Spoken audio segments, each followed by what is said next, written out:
सख्त गर्मी थी, कुआं गहरा था और एक बेज़बान प्यास से मर रहा था। अब सुनो पूरी कहानी। वाकया बनी इसराइल का दौर था।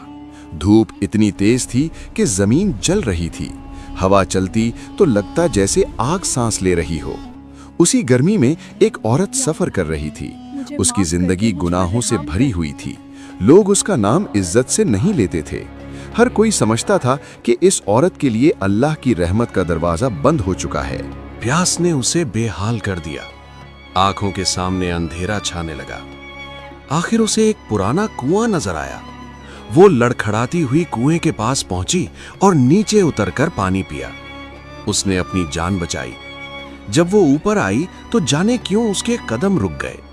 उसने देखा एक कुत्ता कुएं के गिर्द चक्कर लगा रहा था। उसकी जबान बाहर थी। वो प्यास की शिद्दत में मिट्टी चाट रहा था। वो औरत कुछ देर उसे देखती रही। फिर उसके दिल में ख्याल उतरा, जिस प्यास ने मुझे मजबूर कर दिया था, आज वही प्यास